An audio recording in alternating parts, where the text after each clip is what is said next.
Hi hello അസ്സാം വലൈക്കും എല്ലാവർക്കും ഹനാസ് കിച്ചണിലേക്ക് സ്വാഗതം. ഇന്ന് ഒരു സ്പെഷ്യൽ ബിരിയാണിയുടെ റെസിപ്പി ആയിട്ടാണ് വന്നത്. ഇതിന് ഒരുപാട് മസാലയില്ല, നമ്മളിത് തേങ്ങാപ്പാലൊക്കെ ചേർത്തിട്ടാണ് ഇത് ഉണ്ടാക്കുന്നത്. അപ്പോൾ ഇതെങ്ങനെ ഉണ്ടാക്കുന്നതെന്ന് നോക്കാം, വീഡിയോയിലേക്ക് കിടക്കാം.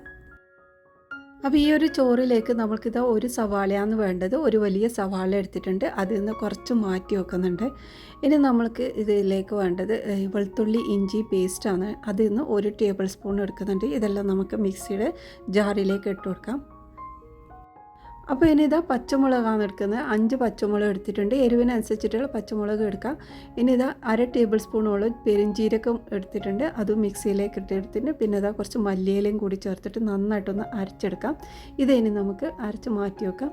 ഇനി ഇതാ ചിക്കൻ നന്നായി കഴുകി വൃത്തിയാക്കി വെച്ചിട്ടുണ്ട്. ഇതിലേക്ക് കുറച്ച് മസാല ഇട്ട് ഒന്ന് മിക്സ് ആക്കി വെക്കണം. 1/4 ടീസ്പൂൺ മഞ്ഞൾപ്പൊടി, 1 ടീസ്പൂൺ കുരുമുളക് പൊടി, 1/2 ടീസ്പൂൺ ഗരം മസാല, പാകത്തിനുള്ള ഉപ്പും ചേർത്ത് കുറച്ച് ചെറുനാരങ്ങയുടെ നീരും കൂടി ഒഴിച്ചു കൊടുക്കുക. അപ്പോൾ ഇത് പകുതി ചെറുനാരങ്ങയുടെ നീരാണ് ഒഴിക്കുന്നത്.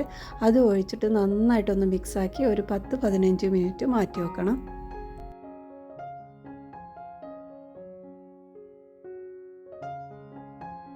ഇനി ഇതാ ഒരു വലിയ പാത്രത്തിലേക്ക് കുറച്ച് ഓയിൽ ഒഴിച്ച് കൊടുത്തിട്ടുണ്ട്. ഇതിലേക്ക് നമ്മൾ മാരിനേറ്റ് ചെയ്ത ചിക്കൻ ചേർത്ത് കൊടുക്കുക.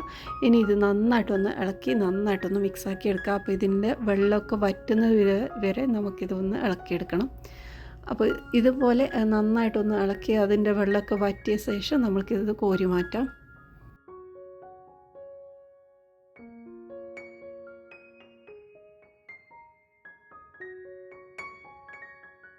അപ്പോൾ ഇതാ ചിക്കനെല്ലാം മാറ്റി വെച്ചിട്ടുണ്ട്. ഇനി ഇതേ ഓയിലിലോട്ട് നമ്മൾ കട്ട് ചെയ്ത് വെച്ച് സവാള ചേർത്ത് കൊടുക്കാം. അപ്പോൾ സവാള ഇട്ടിട്ട് നന്നായിട്ടൊന്ന് വഴറ്റിയെടുക്കാം. അപ്പോൾ നല്ലോണം വഴറ്റി ബ്രൗൺ കളർ ആവേണ്ട ആവശ്യമില്ല. ഇതൊന്ന് ട്രാൻസ്പെറൻ്റ് ആവുന്ന വിധത്തിൽ അങ്ങനെയാണ് വഴറ്റിയെടുക്കേണ്ടത്. അപ്പോൾ അതുപോലെ വഴറ്റിയെടുക്കാം. അപ്പോൾ ഇത് സവാളയൊക്കെ ഒന്ന് ലൈറ്റായിട്ട് കളർ മാറിയ സമയത്ത് നമ്മൾ അരച്ച് വെച്ച ഒരു പച്ചമുളകും മല്ലിയിലയും ഒക്കെ ചേർത്തത് ഇതിലേക്ക് ഇട്ട് കൊടുക്കുക. ഇനി നന്നായിട്ടൊന്ന് ഇളക്കിയെടുക്കുക. ഇതിൻ്റെ പച്ചക്കുത്ത് മാറുന്ന വിധത്തിൽ അത്രയും നല്ലോണം വഴറ്റിയെടുക്കണം. അപ്പോൾ ഇതിലേക്ക് കുറച്ച് ഓയിൽ കുറഞ്ഞതുകൊണ്ട് കുറച്ചും കൂടെ ഓയിൽ ഒഴിച്ചിട്ടുണ്ട്. നമുക്കിതിലേക്ക് ഓയിലോ നെയ്യോ എന്ത് വേണമെങ്കിൽ ചേർത്ത് കൊടുക്കാം കേട്ടോ. അപ്പോൾ ഇതുപോലെ നന്നായിട്ടൊന്ന് ഇളക്കി അതിൻ്റെ സ്മെല്ലൊക്കെ മാറുന്ന വിധത്തിൽ നമ്മളിതുപോലെ വഴറ്റിയെടുക്കണം. അപ്പോൾ ഇതുപോലെ നന്നായി വഴന്ന സമയത്ത് നമുക്കിതിലേക്ക് ഒരു തക്കാളി ചേർത്ത് കൊടുക്കാം. ഒരു ചെറിയ തക്കാളിയാണ് ചേർത്തത്, അതും കൂടിയിട്ട് നന്നായിട്ടൊന്ന് മിക്സാക്കി എടുക്കുക. അപ്പോൾ തക്കാളിയെല്ലാം വെന്ത് ഉടഞ്ഞ ആ ഒരു സമയത്ത് കുറച്ച് മസാലകൾ ചേർത്ത് കൊടുക്കാം, പൊടികൾ ചേർത്ത് കൊടുക്കാം. 1/2 ടീസ്പൂൺ മഞ്ഞൾപ്പൊടി, 2 ടീസ്പൂൺ മല്ലിപ്പൊടി, പിന്നെ 1 ടീസ്പൂൺ ഗരം മസാലയും കൂടി ചേർത്ത് കൊടുക്കുന്നുണ്ട്. അപ്പോൾ ഇത് വീട്ടിൽ നിന്ന് തന്നെ പൊടിച്ചെടുത്ത ഗരം മസാലയാണ് കേട്ടോ. അപ്പോൾ നിങ്ങൾക്ക് ആ ഒരു ഗരം മസാല ആണെങ്കിൽ നല്ലോണം ചേർത്താലും കുഴപ്പമില്ല. പക്ഷെ നമ്മൾ ഷോപ്പിൽ നിന്നെല്ലാം വാങ്ങുന്ന ഒരു ഗരം മസാലയ്ക്ക് ഭയങ്കര കുത്തുന്നൊരു സ്മെല്ലാണ്. അതുകൊണ്ട് ഞാനധികം അത് യൂസ് ആക്കാറില്ല കേട്ടോ. ഞാനധികം നമ്മളെ വീട്ടിൽ നിന്ന് തന്നെ പൊടിച്ചെടുക്കുകയാണ്. അപ്പോൾ അത് കൂട്ട് നന്നായിട്ടൊന്ന് ഇതുപോലെ മിക്സാക്കി എടുത്തിട്ടുണ്ട്. ഇനി നമ്മൾ ചിക്കൻ ഇതിലേക്ക് ചേർത്ത് കൊടുക്കാം. ചിക്കനും ചേർത്തിട്ട് നന്നായിട്ടൊന്ന് ഇളക്കിയെടുക്കാം. ഇനിയിപ്പോൾ ഇത് നന്നായിട്ടൊന്ന് മിക്സാക്കിയ ശേഷം നമുക്കിതൊന്ന് വേവിച്ചെടുക്കാം. അപ്പോൾ ഇത് ചിക്കനിൽ നിന്നൊന്നും വെള്ളം ഇറങ്ങാനുണ്ടാവില്ല, നമ്മളിതെല്ലാം വറ്റിച്ചെടുത്തതാണ്. അപ്പോൾ ഇത് വേവാൻ വേണ്ടി കുറച്ചൊന്ന് വെള്ളം ഒഴിച്ചിട്ട് നമുക്കിത് അടച്ച് വെച്ച് തന്നെ വേവിച്ചെടുക്കണം. അപ്പോൾ അത് നമ്മുടെ ചിക്കൻ ഇവിടെ ഏകദേശം വെന്തിട്ടുണ്ട്. ഇത് ഒന്ന് ഇടയ്ക്കിടയ്ക്ക് തുറന്നൊന്ന് ഇളക്കി കൊടുക്കണം. ഇത് നല്ലൊരു സ്മെല്ലുണ്ട്. ഈ ഒരു മസാല തന്നെ നല്ല ടേസ്റ്റാണ് കേട്ടോ. അപ്പോൾ ഇതുപോലെ നമുക്ക് കറിയൊക്കെ ഉണ്ടാക്കാൻ പറ്റും. അപ്പോൾ ഇത് നന്നായി മിക്സാക്കി എടുത്തതിന് ശേഷം നമ്മൾ ഇതിലേക്ക് നല്ല കട്ടിയായിട്ടുള്ള തേങ്ങാപ്പാലാണ് ചേർക്കുന്നത്. അപ്പോൾ അത് 1.5 കപ്പോളം ഉണ്ട്, അതും കൂടി ഒഴിച്ചു കൊടുക്കാം. തേങ്ങാപ്പാൽ ഒഴിച്ച് കഴിഞ്ഞാൽ നന്നായിട്ടൊന്ന് മിക്സാക്കി ഇതിൻ്റെ ഉപ്പെല്ലാം ഒന്ന് ചെക്ക് ചെയ്യുക. ഇനി ഇത് കൂടുതൽ തിളപ്പിക്കേണ്ട, ജസ്റ്റ് ഒരു തിള വന്നു കഴിഞ്ഞാൽ തന്നെ നമുക്ക് ഫ്ലെയിം ഓഫാക്കാം. അപ്പം നമ്മുടെ ഒരു ഗ്രേവി ഇവിടെ റെഡി ആയിട്ടുണ്ട്. ഇത് നല്ല ഒരു ടേസ്റ്റാണ് കേട്ടോ. നമുക്കിത് ചപ്പാത്തിയും പത്തലിൻ്റെ കൂടെയൊക്കെ കഴിക്കാനും ടേസ്റ്റ് തന്നെ. ഇതുകൊണ്ട് നമുക്കൊരു റൈസാണ് ഉണ്ടാക്കുന്നതിന്.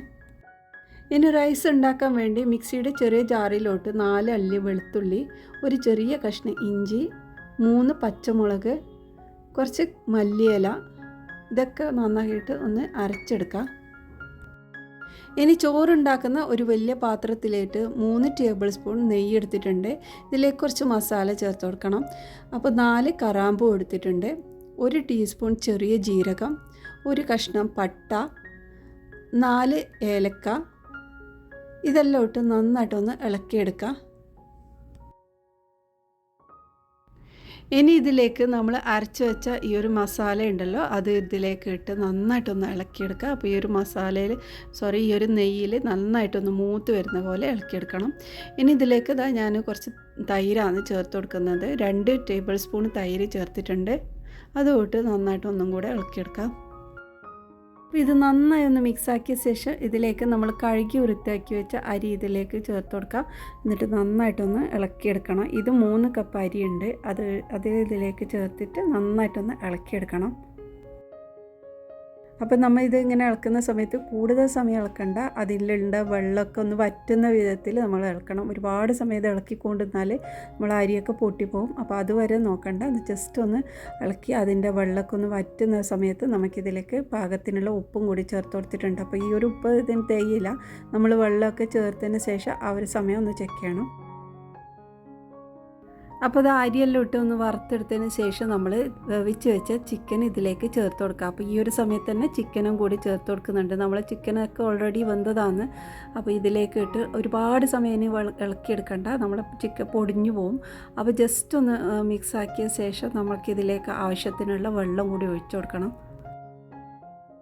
അപ്പോൾ ഇതിലേക്ക് ഞാൻ നല്ല തിളച്ച വെള്ളമാണ് ഒഴിക്കുന്നത്. അരീൻ്റെ മുകളിൽ വരുന്ന വിധത്തിലാണ് ഞാൻ വെള്ളം ഒഴിക്കുന്നത്. അപ്പോൾ നിങ്ങൾ അളന്നിട്ടാണ് ഒഴിക്കുന്നതെങ്കിൽ 1 കപ്പ് അരിക്ക് 1.5 ഗ്ലാസ് വെള്ളമാണ് ഒഴിക്കേണ്ടത്. അപ്പോൾ ആ ഒരു രീതിയിൽ ഒഴിച്ചാൽ മതി. നമ്മൾ ഗ്രേവിയിൽ തന്നെ കുറച്ച് വെള്ളം ഉണ്ടാകുന്നത് കൊണ്ടാണ് അങ്ങനെ ഒഴിക്കുന്നത്. അപ്പോൾ ഇതുപോലെ ഒഴിച്ചിട്ട് നന്നായിട്ടൊന്ന് മിക്സാക്കി നമുക്ക് അടച്ച് വെച്ച് വേവിച്ചെടുക്കാം. അപ്പോൾ ഈ ഒരു സമയം നമുക്കിതിൻ്റെ ഉപ്പെല്ലാം ഒന്ന് ചെക്ക് ചെയ്യാം. ഉപ്പ് കുറവാണെങ്കിൽ ഈ ഒരു സമയത്ത് തന്നെ ഉപ്പും കൂടി ചേർത്തിട്ട് നന്നായിട്ടൊന്ന് ഇളക്കി അടച്ചു വെക്കാം.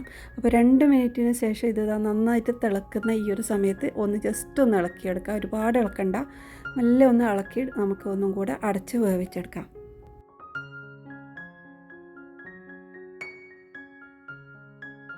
അപ്പോൾ ഇതാ നമ്മുടെ റൈസെല്ലാം നന്നായിട്ട് വെന്തിട്ടുണ്ട്. വെള്ളമൊക്കെ വറ്റി വന്നിട്ടുണ്ട്. ഈ ഒരു സമയത്ത് നമുക്കിതിൻ്റെ മുകളിലോട്ട് കുറച്ചൊന്ന് നെയ്യ് തടവി കൊടുക്കാം കേട്ടോ. അപ്പോൾ ഇതിൽ കുറച്ച് നെയ്യ് വേണം. കുറച്ച് കൂടുതൽ തന്നെ നെയ്യ് ഇട്ടാലാണ് ഇതിന് നല്ല ടേസ്റ്റ് ഉണ്ടാവുന്നത്. അപ്പോൾ അതുകൂടി ഇട്ട് ഒന്ന് കുറച്ച് 10 മിനിറ്റ് വരെ നമ്മൾ ഇതുപോലെ ദം ചെയ്യുന്ന പോലെ ഒന്ന് അടച്ചു വെക്കാം. അപ്പോൾ 10 മിനിറ്റിന് ശേഷം നന്നായിട്ടൊന്ന് ഇളക്കി നമുക്കിത് സെർവ് ചെയ്യാം. ഇതിന് ഞാൻ ഉപയോഗിച്ചത് ജീരകശാല അരിയാണ് കേട്ടോ. അപ്പോൾ ആ ഒരു അരി തന്നെ യൂസ് ചെയ്യണമെന്നില്ല. ഏത് അരിയാണെങ്കിലും കുഴപ്പമില്ല. അപ്പോൾ ഇത് നന്നായിട്ട് ഇളക്കിയ ശേഷം സെർവ് ചെയ്യാം. അപ്പോൾ ഇതാ ഒരുപാട് മസാലയൊന്നും ചേർക്കാത്ത നല്ല സിമ്പിളായിട്ടുള്ള ഒരു തേങ്ങാപ്പാലൊക്കെ ചേർത്തിട്ടുള്ള ബിരിയാണി ഇവിടെ റെഡി ആയിട്ടുണ്ട്. ഈ ഒരു രീതിയിൽ ഉണ്ടാക്കി നോക്ക്. ഉണ്ടാക്കിയിട്ട് നിങ്ങൾക്ക് ഇഷ്ടമായിട്ടുണ്ടെങ്കിൽ നിങ്ങൾ വിലയേറിയ കമൻസും കൂടി അറിയിക്കണേ. ഇനി അടുത്ത നല്ല റെസിപ്പിയുമായി വീണ്ടും വരാം. ബൈ.